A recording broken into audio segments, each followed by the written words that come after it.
সমর্থনটা করেছে তখন যে নেবে বলছে তো দলীয় ব্যাপার। আশিখানা বিধায়ক একবারে পড়ে গেল।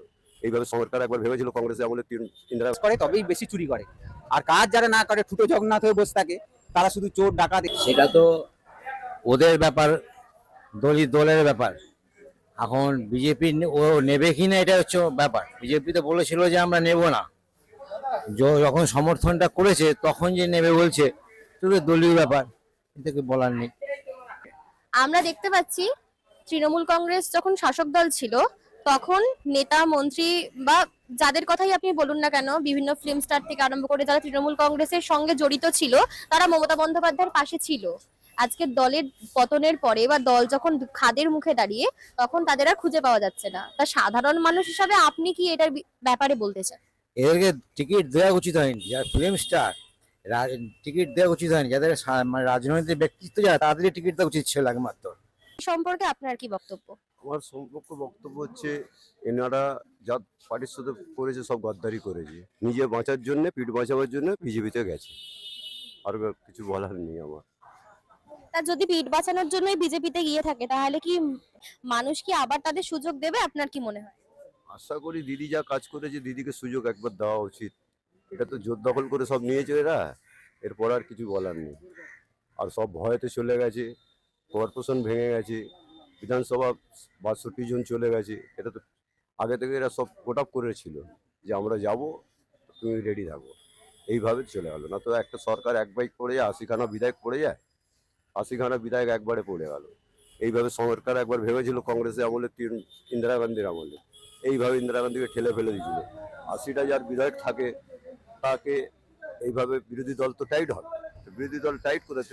১ মাস ৭ দিন না হতে তো দলই ভেঙে দিল সব। আর কিছু বলার নেই। তা আপনার কি মনে হচ্ছে তৃণমূল কংগ্রেসের পতনের কারণ কি শুধুমাত্রই ক্ষমতার অপব্যবহার? অবদান মানে এরা একটু ভুল করেছে, চুরি চামারি এসব করেছে, তার কারণে হয়েছে। এদেরও ভুলের কারণেই আজকে সরকার পড়েছে। আশা করি দিদির কারণে যায়নি, ওদের পার্টির লোকের কারণে সব এইগুলো সরকারটা ভাঙার কারণে।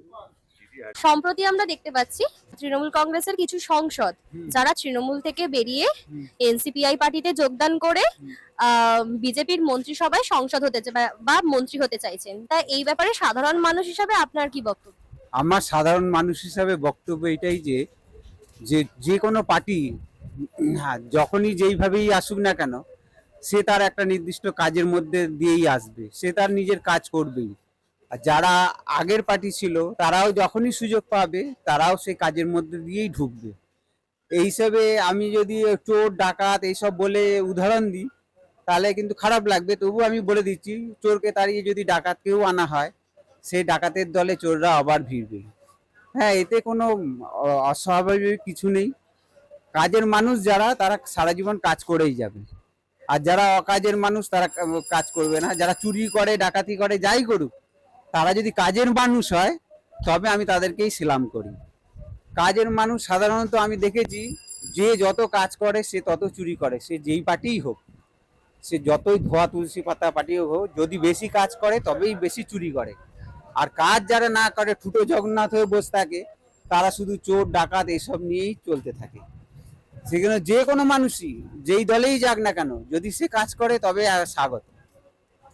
আমার এই কোনো অসুবিধা, যেই পার্টি থেকেই আসুক, সে যদি কাজের মানুষ হয়, সে যদি সত্যি কাজ করতে চায়, পশ্চিমবঙ্গের উন্নতি করতে চায়, আমি তাকে সেলামি করি।